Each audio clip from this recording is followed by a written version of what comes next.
le plus grand avantage, c'est qu'on n'a pas besoin de faire des prélèvements pour savoir s'ils jazzissent ou pas.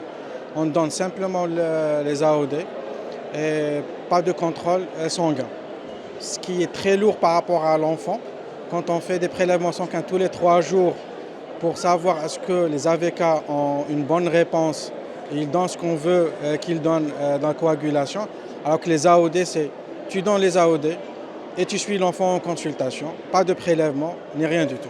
Ce qui est un avantage extraordinaire pour les parents et pour l'enfant.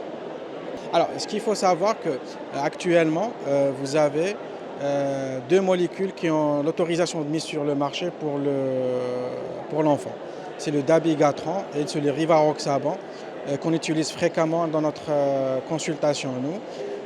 L'AMM, c'est les maladies thromboemboliques veineuses provoquées chez l'enfant et les embolies pulmonaires.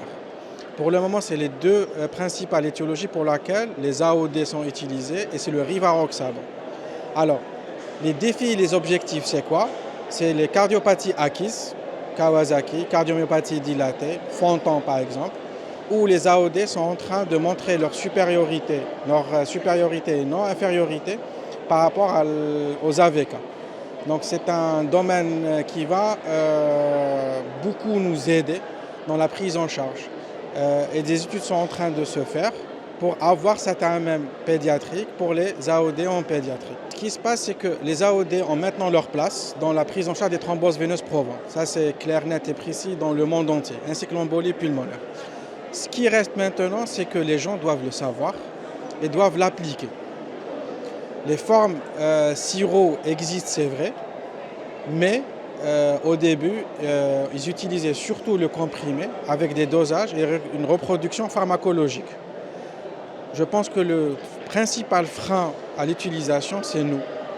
On doit juste faire que les gens aient connaissance que les AOD peuvent être utilisés. Ils ont une sécurité d'emploi extraordinaire quand ils les utilisent bien. Et dans l'évolution, ils ont montré leur non-infériorité par rapport aux AVK. La participation au congrès est un rêve de notre président et du secrétaire général, Dr Touati et Dr Amalo. Nous sommes très contents de pouvoir vivre avec eux cette première journée. D'accord.